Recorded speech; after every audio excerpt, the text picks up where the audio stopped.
Bienvenido. Este es tu podcast Extranjeros Exitosos. Un espacio dedicado a todas aquellas personas expatriadas que impactan positivamente en el extranjero mediante el liderazgo, desarrollo personal y motivación, haciendo de su pasión su profesión, para demostrarnos que la última frontera está en nuestras mentes. Con ustedes, Luis Almazán, Expat Coach.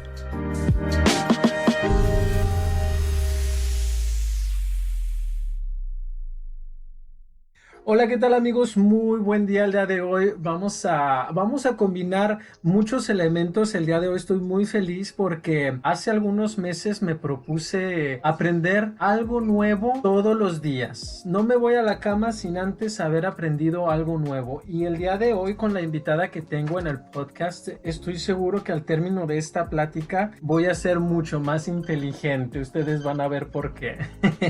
Me encuentro con Gretel González López, veracruzana, México. Bueno, Jalapa, Veracruz. Exactamente, Jalapa, Veracruz, hasta pone el acento. Tiene su doctorado y maestría en sociología, antropóloga, ha dado clases, investigadora, ha dado conferencias, escritora, expatriada, mujer y madre. ¿Cómo estás? Muy bien, muchas gracias. Muy contenta por tu invitación, de verdad. Me siento muy privilegiada. Ay, no, el privilegiado soy yo.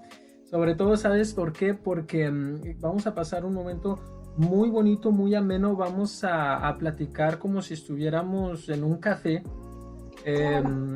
Imagínate ya el olor del café ya además yo vengo de región cafetalera, aparte, mira, no va a ser cualquier café. No, de Veracruz. De Veracruz. Mira, vamos a lanzar este tema que me llama mucho, que es el tema de nosotros como migrantes. Yo siento que tú tienes una ventaja muy grande en todos los sentidos, sobre todo porque como antropóloga tienes el regalo tan grande de no solo estudiar trabajo de campo, estar en el campo, sino ser parte también. O sea, estudiar la migración, pero al mismo tiempo ser migrante. ¿Cómo es esa experiencia? Primeramente desde tu punto de vista como antropóloga y después como migrante. ¿Cómo ha sido esta experiencia de estar dentro y después disociarte, ponerte en una posición meta y ver lo que está pasando aquí con la migración en Europa, notablemente aquí en Francia? Pues sí, mira, déjate cuento un poquito. A mí el tema de la migración siempre me interesó. No me preguntes por qué, pero yo me acuerdo que desde que iba en primer semestre de la Facultad de Antropología en la Universidad Veracruzana, era un tema que me llamaba mucho la atención. Por X o por Y no lo trabajé, porque además, de manera específica no había especialistas de migración en mi universidad, o sea, para empezar. Y de ahí me enfoqué a otro tema, una temática que es la de la identidad nacional en México. Entonces, a partir de ahí es que yo empiezo a leer mucho sobre la migración de mexicanos, sobre todo en Estados Unidos. Y yo me acuerdo que yo decía así como que, ay, ¿qué se sentirá ser migrante? ¿No? Porque uno empieza a leer, ¿no?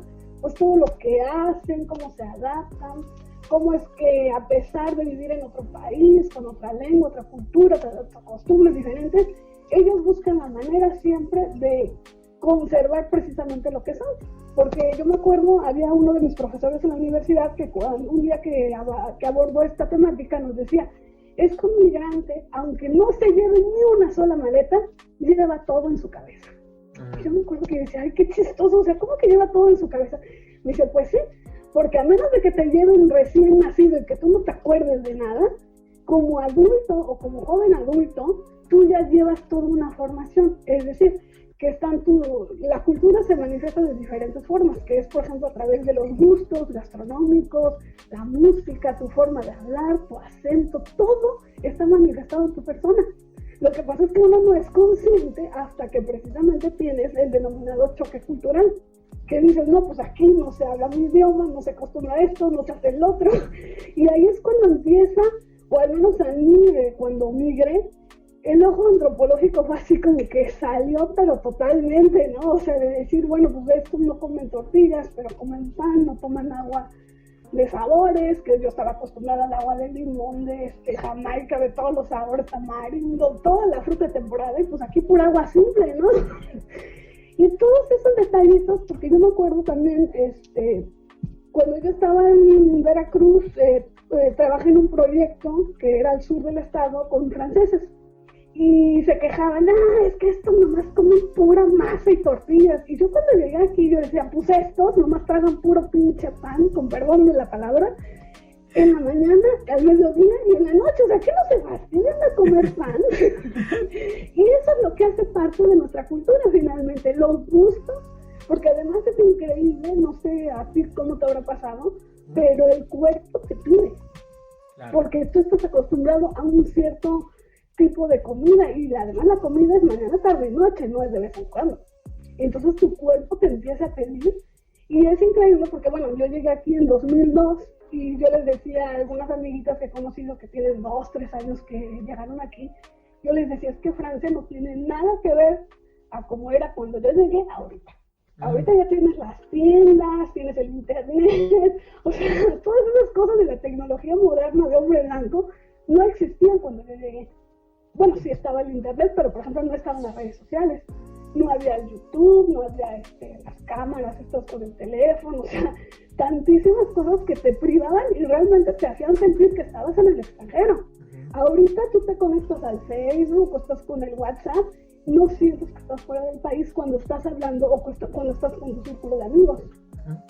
Y antes, pues imagínate, ir a una cabina, marcar el código de la tarjeta, me acuerdo el dichoso, y yo, mamá, ya se va a acabar la llave, y de repente pues acabó, ¿no? Sí, eso también me pasaba, cuando yo estuve en Canadá, me tocó todavía las tarjetitas que le rascabas atrás, y ya empezaba a sonar, que córrele que ya se va a acabar la... Y a veces uno dice, ay, ya como que ya pasaron los años, ¿no? Como por ejemplo ahorita veo los de que hay que pagar la maleta de abajo, o sea, antes eran 2 maletas de 25 kilos, o sea, te traías todo lo que tú querías. Exacto.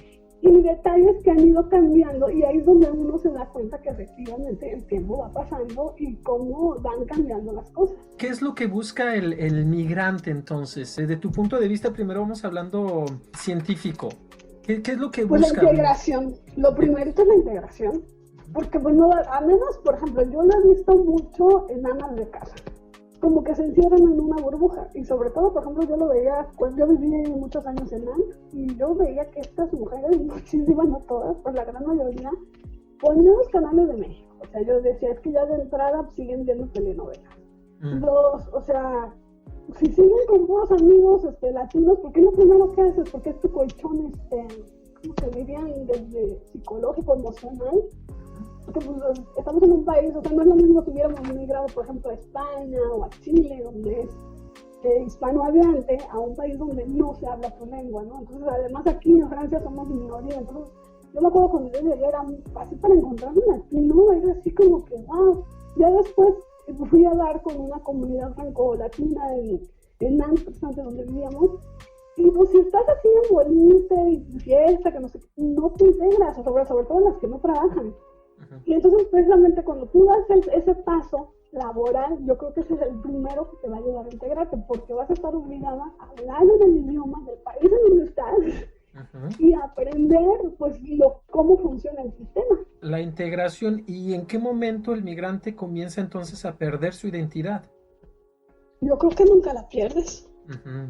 Es que no la puedes perder, o sea, tendrías que tener una amnesia total para decir yo dejo de ser mexicano. Te vas a morir y siempre vas a decir, o sea, o te digo, a menos que hayas migrado muy, muy pequeño, que no te acuerdes, pero por ejemplo, bueno, yo tuve la oportunidad de vivir en Nueva York y llegué con una familia de Veracruz y tenían 2 hijos, en ese momento tenía el más grande iba en middle school y el chiquito estaba en el kinder. El chiquito se lo llevaron de México a los 6 meses, o sea, no sabía absolutamente nada de México. Y en cambio el grandecito, que tenía 9 o 10 años cuando se lo llevaron, se acordaba de absolutamente todo. Le decía yo que iba a México, mis abuelos y mis tíos, y que se acordaba de todo, la comida. Y en cambio para el chiquito, así como que México era así como que pues X, ¿no? O sea, no, nunca lo he conocido. o si lo conociste por su edad, que se llevaron, no se acordaba. Claro. Pero al menos, bueno, yo no sé tú a qué edad migraste, pero yo que ya había terminado mis estudios universitarios, es muy difícil. Y como te decía al principio de la conversación, tu cuerpo es increíble como te pide, ¿no? Los sabores. Y además, un sabor te lleva a un momento en específico. Por ejemplo, cuando comes el pan, o sea, el pan de muertos, no, ay, no, pues todos santos. Tal comida, ay, no, pues eso lo hacemos en Navidad. Ahorita que el pozole, no, pues las fiestas patrias. Entonces, es increíble cómo algo tan, entre comillas, simple, como puede ser la comida, un dulce. O sea, yo veo, por ejemplo, ahorita que en París, que ya encuentras los pulparinos, o sea, todas esas cosas, te van a llevar de manera sistemática a un recuerdo de tu infancia, de cuando ibas en la secundaria, lo que hacías, de lo que platicabas, etcétera, etcétera. Entonces yo creo que nunca se te va a olvidar que eres migrante y que estás en otro país. ¿Cómo ha sido entonces tu integración? ¿Cómo has guardado tu identidad también, sobre todo aquí? ¿Piensas que has tenido también la ventaja de ser consciente de todos estos elementos gracias a tus investigaciones? Sí, porque mira, por ejemplo, yo el primer año cuando llegué, pues yo llegué como asistente de lenguas extranjeras. Entonces a mí me pagaban por hablar en español y por hablar de México. Entonces imagínate, yo hacía mis exposiciones sobre Frida Kahlo, los voladores de Papantla, que los textiles, las pirámides. Hicimos, me acuerdo con un compañerito, hicimos piñatas, o sea, y para los niños era así como que wow, ¿no? Entonces, nunca, yo al menos en lo personal te puedo decir que nunca en ningún momento así de que, ay, ya se me olvidó, o sea, no, es imposible. Pero también es cierto que ya después depende, ¿no? Si tú quieres continuarle o no. Porque, por ejemplo, ahorita que yo ya soy mamá, yo le insisto muchísimo a mi hija en cuanto, por ejemplo, la comida, los gustos, algunas costumbres, y yo la veo también como ha ido a México que le encanta. Así de manera de anécdota te cuento que un día hice tortillas, bueno, compré tortillas y me hice unas fritas o lo que le hicimos en Veracruz, unas garnachas que le echas el pollo, la salsa y todo eso. Entonces pues yo dije, no, pues mi esposo hizo no sé qué cosa francés, pues que coman ellos francés y pues yo voy a comer mexicano. Entonces ya llego con mi plato al comedor y me dice mi hija, ¿y las mías? Y yo me quedé, ¿a poco vas a querer? Porque pues además llevaba salsa y me dice, pues claro, yo soy mexicana, me gustan las tortillas. Y yo, mira, me dio tanta risa y al mismo tiempo tanta ternura, porque yo dije, es que está creciendo con una, bueno, en nuestro caso es triple identidad porque mi esposo es de origen español. Entonces mi hija es francohispana mexicana. Okay. Sí, entonces es increíble porque, bueno, a mí me gusta porque además la comida, porque es parte finalmente de nuestra cultura, la gastronomía mexicana, claro. Y que además es muy diversa y muy rica. Así, aparte, como tú dices, es el mismo cuerpo el que lo pide. Concuerdo completamente contigo. Y pasando a las letras, bueno, ahorita sí. Volvemos a la antropología. Ahora vamos a pasar a las letras. En este momento estoy justo aquí enfrente del ordenador y estaba hojeando tu libro, el libro que me pasaste. Es así como te escuchamos, como te escucho, llena de energía y de vida. Cuando te leí... Viajes de itinerarios para los que no saben, el diario de la Cistonta. El diario de la Cistonta. Así como la estamos escuchando, tan viva, tan enérgica, tan radiante, así la estaba leyendo. Mira, te voy a contar tantito. Todos mis amigos, porque ese libro empezó a partir de mails que yo enviaba. Entonces todos mis amigos me decían, Gretel, es que escribes como hablas. Exacto. Y ahorita mira, tú no eres parte así, bueno, te acabo de conocer hace poco y te fue por el Facebook. Claro. Y me acabas de decir lo que mis amigos de años me han dicho toda la vida. Mira, es que siento que te conozco precisamente gracias a tus letras, o sea, así tal cual, y yo sentí una transparencia, una naturalidad tan propia y al mismo tiempo un amor tan grande por tus raíces y tu cultura. Ay, sí. Es que mira, otra cosa que a lo mejor no escribí en mi libro. Mis papás, desde que yo creo que por eso estudié antropología. Yo estudié queriendo ser arqueóloga, pero ya cuando entré a la carrera ya no me gustó arqueología y me fui por antropología e hice una tesis etnohistórica. yo cuando era chica, porque además mi mamá es de Papantla, entonces Papantla, tus hijos vuelan.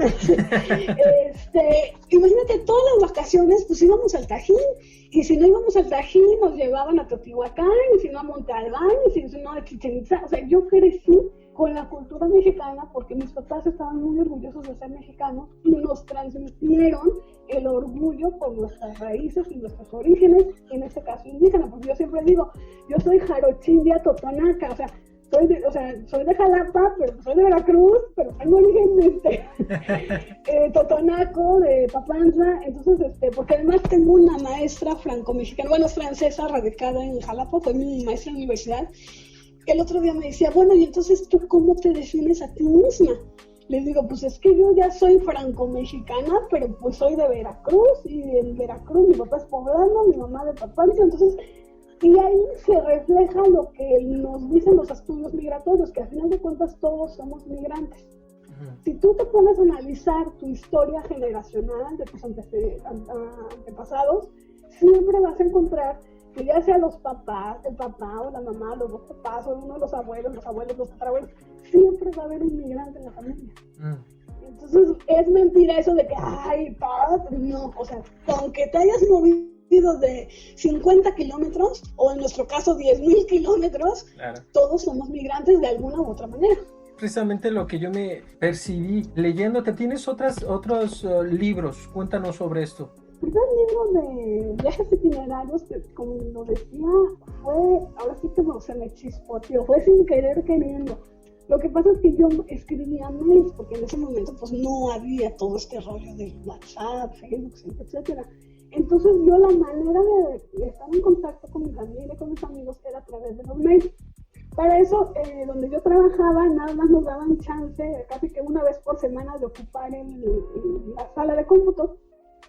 Entonces yo decía, no, pues mandaba una lectura, y me dice un amigo, oye, ¿por qué no escribes un mail para todos? Y yo dije, pues sí, cierto, así voy más rápido. Y fue bien chistoso porque pues, yo empecé a contarle, no, pues ¿qué creen? Que los franceses no toman agua de sabores, nomás toman agua simple, o sea, cositas, detalles. Empezó con 5 líneas, luego se volvieron 10, y luego me aventaba yo hasta 8 páginas, por decirlo así, de algún viaje o algo que había yo hecho. Entonces, así salió el primer libro, y ya de ahí acabo de escribir un libro que se llama Despierta, o el libro de los sueños, pero ese apenas lo acabo de mandar a concursar a México. Entonces, a ver qué sale. También lo envié a una editorial en España, pero pues apenas estoy empezando en esto de ser escritora. El libro de los sueños. Ajá. ¿Por qué Despierta? También es, digamos, entre comillas, autobiográfico, porque es a partir de muchos sueños que yo tenía que no se hicieron realidad o que todo el tiempo estaban presentes. Y hay una analogía más o menos con México, porque yo cuando la primera vez que me vine aquí a Francia, que me vine con un contrato como asistente de lenguas extranjeras, mi sueño era hacer mi maestría, mi doctorado, y una vez terminado mi doctorado, repatriarme a México. Pero cuando finalmente me titulo del doctorado, voy a México a tentar terreno, en Veracruz la situación estaba y sigue estando muy compleja y muy violenta.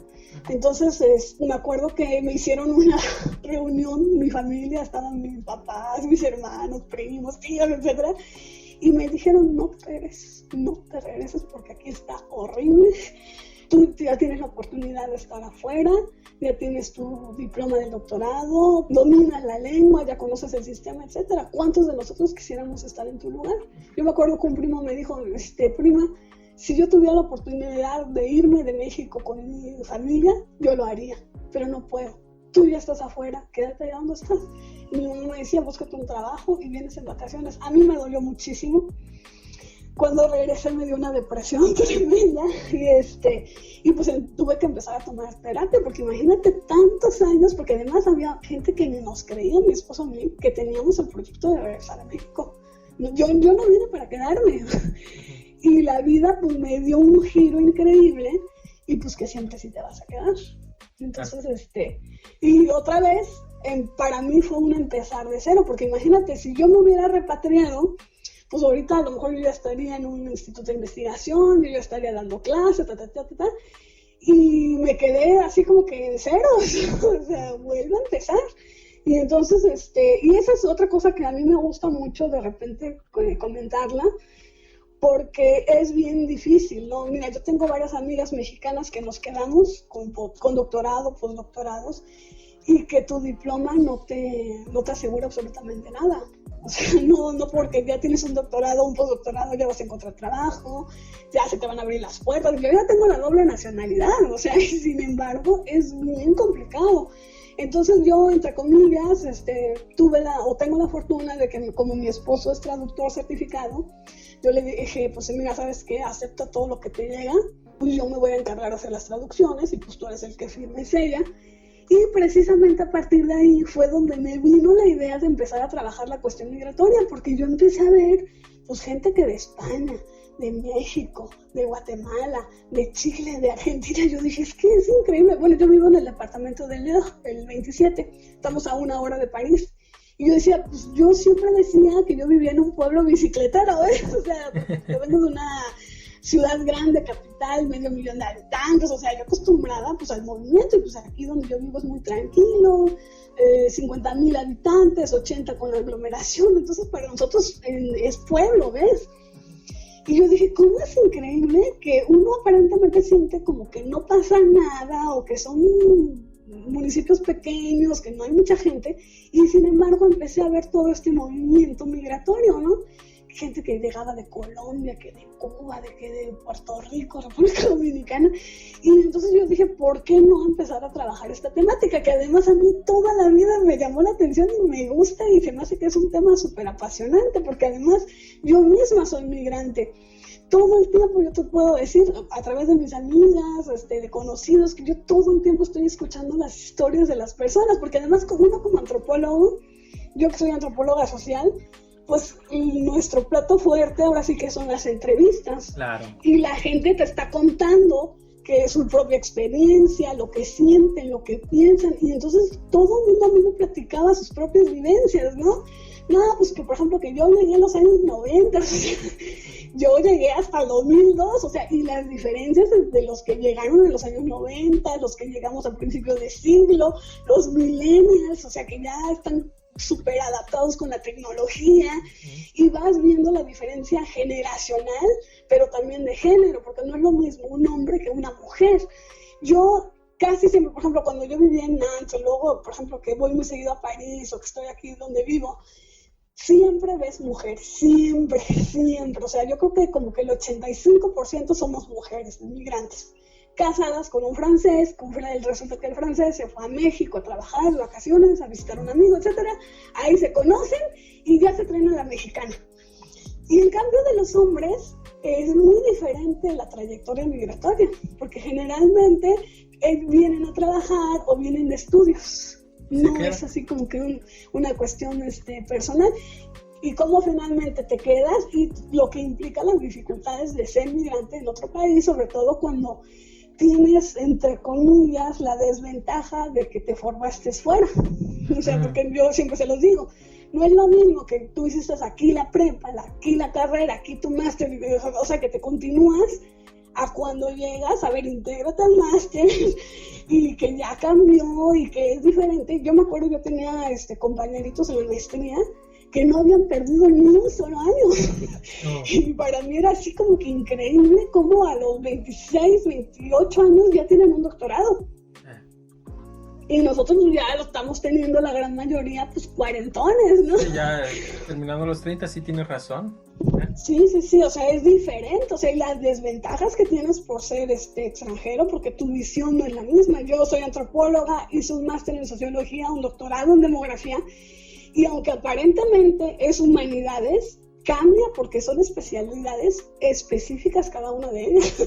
Entonces, adáptate a los conceptos, a la teoría, a los autores, etcétera, otra vez, ¿no? Entonces, sí, ahí es donde uno se da cuenta como que no es que tengamos límites, porque yo creo que los límites se los pone uno mismo, porque es así mental, claro. Sino como que es tope que tienes que atravesar, tope que, o sea, como que a veces pareciera como que es una carrera de obstáculos, ¿no? Saltaste uno y ahí te viene el otro y el que sigue, Y pareciera a veces cuento de nunca acabar, pero pues también, bueno, yo soy muy a la idea de que pues si no quieres hacer nada, pues quédate encerrado en tu casa. Ahí nadie te va a molestar, ahí nadie te va a decir nada. Pero si quieres hacer la diferencia o si quieres hacer algo, pues te tienes que poner las pilas. Claro, en tu caso, ¿cuál fue, como migrante, cuál fue tu mayor motivación? Pues yo siempre fui muy de que me llamaba mucho la atención. Yo me gustaba mucho ver las series, la música. Yo desde los 9 años empecé a aprender inglés y siempre me llamó la atención, y yo siempre desde niña, que de hecho fíjate que hay un término en estudios migratorios que se llaman los sueños líquidos. ¿Qué significa? Que cuando de una persona que toda su vida ha soñado con ser migrante. Ese es mi caso. Yo apenas el año pasado fui consciente de ese hecho, que yo toda mi vida quise ser migrante. Qué chistoso. Sí, y entonces es increíble porque tú estás, o sea, a lo mejor inconscientemente, pero estás trabajando para un día migrar. Claro. Pero en mi caso fueron los idiomas. Primero el inglés, lo estudié desde los 9 hasta los 21. Ya a los 23 empecé el francés. Luego se me da la oportunidad, gracias al francés, de venirme a Francia, y además yo a mi esposo lo conocí porque él se fue a México también como asistente de lenguas extranjeras. Entonces, porque aquí me decían, es que tú te viniste por él. Y digo, no, yo me vine porque yo tuve mi contrato. Él no me trajo, yo me vine. Es más, él se quería quedar y se vino de regreso acá a Francia por mí. Entonces, siempre estuve ahí, y además como yo tuve mi director que era un francés, pues imagínate, me daba puros bibliografía de franceses, pero traducidos al español. Entonces yo decía, ¿qué se sentirá leer todos estos libros, los originales, ¿no? Que Durkheim, en cantidad increíble de investigadores, autores, y pero no, yo la verdad nunca me imaginé que yo iba a dar ese salto migratorio ya hasta cuando llegué aquí. Al menos no conscientemente. No, pues sí, uno como que se imagina a veces, así lo que decimos en México, tu sueño guajiro, ¿eh? Ajá, sí, o sea, a ver cuando lo cumple, ¿no? Y afortunadamente, pues para mí se dio esta oportunidad, y pues yo la tomé, y pues aquí estoy. ¿Cuál es la experiencia más grata que te ha dejado el por fin ser migrante? Saber que se siente, tomar un avión, saber que se siente llegar a otro país, saber que se siente hablar en otro idioma. Yo me acuerdo, fíjate que yo tenía un muy buen nivel de inglés. Me acuerdo que en 2010 me fui a vivir a Nueva York porque tuve una beca para la NYU. Y la gente que me escuchaba hablar en inglés me decía, oye, pues es que parece que tú has vivido aquí toda la vida, o sea, no tienes ningún problema con el idioma. Y es muy chistoso porque me daba vergüenza hablar francés. Porque aquí la gente es muy diferente, o sea, no sé si a ti te ha tocado que, bueno, sobre todo cuando acabas de llegar, así como decir, o sea, no pronuncias bien, y entonces a mí me daba muchísima vergüenza, y luego como estaba yo con asistentes de español o de otros idiomas, y los maestros, pues yo hablaba en español el primer año. Al segundo año, ahí fue un reto, porque cuando entré a la maestría, yo quería seguir hablando en inglés, entonces mi director, Monsieur Sylvain Maresca, me acuerdo que me dijo, aquí estás en Francia. Y no me vas a hablar más en inglés. Claro. Aquí se habla inglés. Sí. Y me acuerdo que me dijo, para que se te quite, dice, en 2 semanas me vas a hacer una exposición de tu proyecto. En francés. Y no, sí, en francés. Y entonces cuando ya me vi obligada a fuerzas que tuve que hablar en francés. Y ya ahora me da mucho gusto, por ejemplo, cuando me dicen así como que, wow, te hablas muy bien, porque mi esposo, no me acuerdo que hace muchos años me dijo, es que así como hablas de rápido en español, así hablas en francés. Oh, mira. Y yo me acuerdo que yo me quedé así como que, ay, no es cierto. Yo no le creía hasta que la gente me lo empezó a decir. Sí, es que hablas rápido y hablas fluido y hablas bien. A lo mejor, obvio, tengo un acento, porque el otro día estábamos a las risas porque estábamos en una fiesta y salió el tema de Cristina Cardula, la que sale en MC.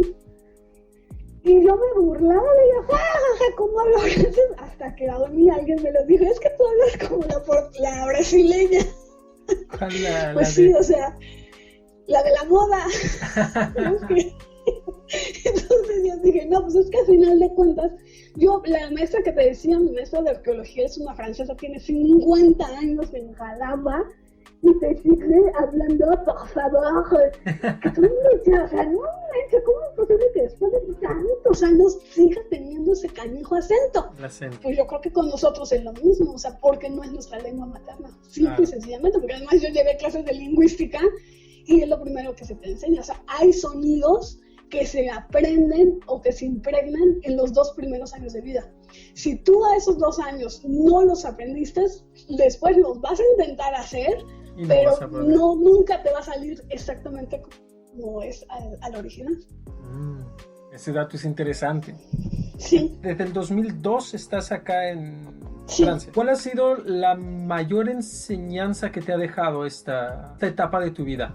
Pues que nunca uno se debe de rendir, que siempre tienes que tener proyectos y que siempre tienes que seguir adelante. O sea, al menos mis sueños, yo me acuerdo, yo siempre se los digo a todo el mundo, miren, yo me acuerdo que yo venía en el avión, o sea, que apenas iba a venir de asistente, o sea, todavía ni tocaba solo francés y yo ya venía maquinando. No, pues llegando, voy a investigar y voy a hacer mi maestría y termino mi maestría, voy a hacer el doctorado, o sea, y yo me acuerdo, a mí me pasó en una ocasión cuando todavía no entraba el doctorado, que hubo una paraguaya que me dijo, pues aquí en Francia no es México, y yo así como que, o sea, ¿cómo? Pues sí, o sea, no es porque allá tú hubieras podido entrar que aquí te van a integrar a un doctorado, y yo así como que, perdón, le digo, yo ya tengo una maestría aquí en Francia, y si logré la maestría, ¿cómo dan hijos que no voy a lograr el doctorado? Y entonces, yo creo que siempre va a haber trabas, siempre va a haber gente que te va a decir, ay, no, que cómo va a ser. O sea, ¿es difícil? Sí. ¿Imposible? No. Qué bonito. Entonces depende de ti qué tanto quieres. Precisamente hace rato estaba leyendo una frase muy bonita de San Agustín que decía que tienes que desear las cosas así, pero realmente quererlas para que sucedan. Claro. Porque si las cosas además te llegan rápido, pues ni las disfrutas. En cambio, cuando algo te cuesta, más lo vas a valorar. Exactamente. Y sí es cierto. Sí, lo que fácil llega, fácil se va. Exactamente. En cambio, a veces pues, de que vas a sufrir, sí. Pero pues es que no hay nada en esta vida que te lo regalen así nada más, ¿no? Entonces, sí nos cuesta porque somos migrantes, sí nos cuesta porque pues tenemos las desventajas después de la lengua, de que a lo mejor no conoces el sistema, que tener que aprender las cosas de A a Z. Pero pues todo es cuestión de tiempo, o sea, por ahí decimos en México que no hay mal que dure 100 años. Claro. Te va a costar un tiempo, pero una vez pasado el tiempo necesario, pues lo vas a lograr. Qué bonito, yo puedo seguir aquí escuchando sí, porque... Me dijiste 20 minutos y ya llevamos casi 40. No, pero yo encantada de platicar contigo, sí. No hay reclamo, al contrario. ¿Cuál sería una de las preguntas como migrante o como antropóloga que no te has hecho tú misma? Una pregunta que no te has hecho, pero que tal vez estás buscando la respuesta. A ver si no es muy filosófica. Ay, está mi pregunta. Está complicada tu pregunta, sí. ¿No? Pues es que para plantearte una pregunta, porque a ver, yo soy investigadora, o sea, porque además yo me acuerdo que nos decían nuestros maestros, no hay una mala respuesta. ¿Cuál es la pregunta que no te he hecho que te gustaría responder? Ay, pues mira, hablando un poquito acerca de los libros, hay una parte del libro de viajes itinerarios donde cuento nuestro viaje, que hicimos un viaje a Praga, y una de mis primas me decía, yo me acuerdo que me escribió en un mail, dice, es que tú más que como investigadora, se vas a regresar a México como escritora. Y fíjate que esa parte yo nunca jamás me la había planteado de ser escritora, o sea, obvio, yo toda mi vida he leído, o sea, siempre me han gustado los libros. Yo me acuerdo que mi mamá me decía que a los 7 años yo ya me había leído todos los libros infantiles de nuestra biblioteca en casa. Entonces yo me acuerdo que los libros siempre me han acompañado, las letras y eso, o sea, me gusta, o sea, no es, porque incluso mi mamá, yo me acuerdo que cuando yo iba en la prepa yo no sabía qué estudiar, o sea, estudiar, entonces mi mamá un día me agarró y me dijo, a ver, mija, o sea, no nos hagamos tarudos, como dicen por ahí, ¿a ti no te gustan las matemáticas? Y le digo, no, pues no, ya exactas, o sea, ni de chiste. médico, así de una cuestión de medicina, pues tampoco no te agrada, tal, ¿no? Y así empezamos a cachar y me dice, pues mira, la única que me queda es humanidades. Y fue así que fui a dar humanidades. Y ya en quinto semestre tuve la clase de antropología y yo me enamoré. Y yo dije, yo quiero ser arqueóloga. Te digo que yo entré a antropología pensando que yo iba a ser arqueóloga. Y ya dentro de la carrera, en los 4 primeros semestres, yo me enamoré de la antropología social. Y es así, yo creo que la vida es así, o sea, hasta como dice la canción, ¿no? Caminante no hay camino, se hace camino al andar. A medida que uno va avanzando, das un paso, luego otro paso, y ese mismo paso te va llevando a otro lugar y otro lugar, y hay cosas que ni siquiera te las puedes imaginar. Hablando de letras, ahora traductora, ¿cuál es la palabra en francés que más te gusta? Y aparte de esta palabra que me vas a responder, ¿qué relación ves esa palabra contigo? Recherche. Investigación. Pues es que eso es lo que soy. Que de hecho la palabra que más me costaba trabajo pronunciar. Recherche. Investigación. Mira. Sí. No, pero fíjate, por ejemplo, no sé a ti cómo te pase, pero ya de repente mis primas me regañan. Anoche me regañó una prima porque escribí bombón con doble M. Y dice, no se escribe así. Y yo dije, ay, es que yo me acordaba que iba con M, pero como en francés, bombón de dulces con NN. O sea, ya de repente, yo a veces digo que se me cuatrapean las patas. Entonces yo solita me castigo y digo, ahora para que se te quite vas a escribir la palabra 100 veces a mano para que ya no te cueste. No sé a ti si te ha sucedido que de repente te quedas así como que, ¿cómo se escribe? Yo pienso que a todos nos ha pasado melangear las palabras.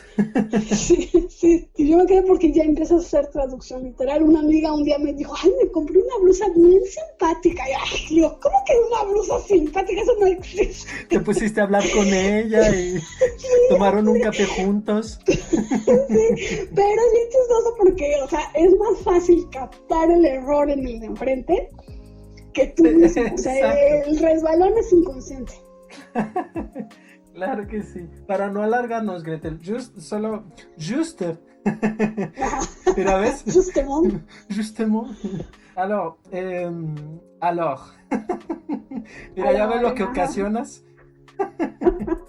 Un consejo desde tu punto de vista antropóloga y también como migrante para todos aquellos que se están integrando o que están por integrarse o que de plano no se han integrado a una nueva cultura. Pues yo creo que buscar precisamente los espacios, porque pues si trabajas a fuerza vas a tener que hablar, ahí vas a conocer gente, vas a socializar, etcétera, etcétera. Claro. Si no estás trabajando, estás cuidando tus hijos, métete en una asociación, pero busca de entrada el contacto con las demás personas.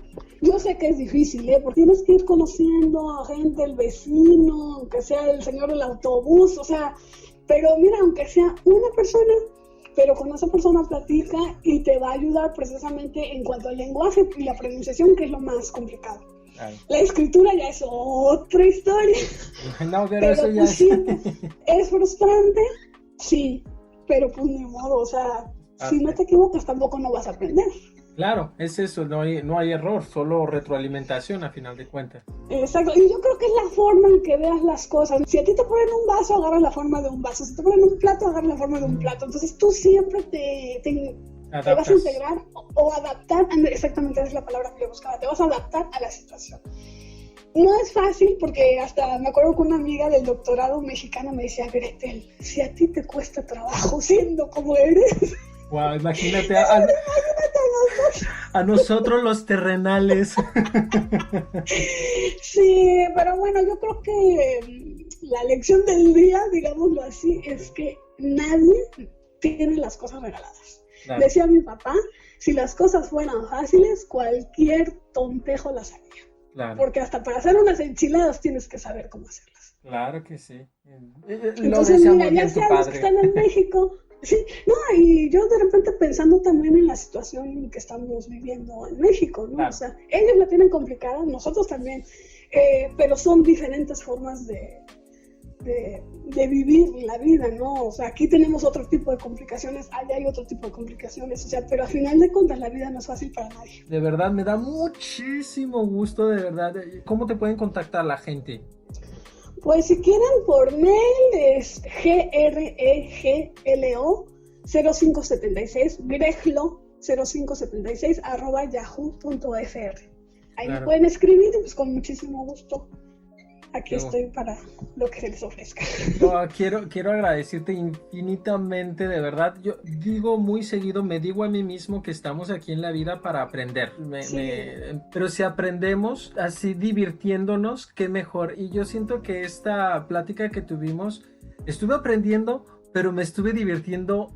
¡Horrores! ¡Horrores! Lo que pasa es que, mira, yo no sé si es porque soy de Veracruz, pero o mi forma de ser, pero a mí me choca y me fastidian cuando mis colegas empiezan a hablar con conceptos que nadie entiende. Exacto. Yo creo que la información es para compartirla. Exacto, claro. No, yo te entiendo perfectamente porque yo también como coach es igual, sobre todo porque soy el único coach hispano de la región y no estoy seguro si de Francia. Y gracias. Y siempre que nos juntamos, yo con mis colegas coach, todos empiezan a utilizar sus palabras súper rebuscadas y todo. No, espérate, tranquilo, wow. Y yo te entiendo. Yo creo que por eso pasa muy bien la corriente entre tú y yo, fíjate. Ay, muchas gracias. Yo creo que sí, porque también hay de repente ahí lo que se le conoce como la química, porque también eso es cierto, ¿no? O sea, porque eso yo también lo he platicado infinidad de veces con mis amigas mexicanas o latinas. No es porque te encuentras a un mexicano que va a ser tu amigo. No. No es porque hablamos el mismo idioma o que venimos de la misma región que necesariamente. Claro, sino porque hablemos español vamos a hablar el mismo idioma. Exactamente, sí. Es que está lo que se le conoce como la frecuencia, así como en la radio, tenemos que estar en la misma frecuencia. La misma vibración, misma frecuencia. Claro, pues estamos tú y yo en la misma frecuencia, eso sí es seguro. Ok. Muchísimas gracias, Gretel. No, al contrario, muchas gracias a ti. Un saludo pues a la gente que te escucha y pues aquí estoy para lo que se ofrezca. Muchísimas gracias. Chao. Hasta el pronto, bye. Hasta pronto.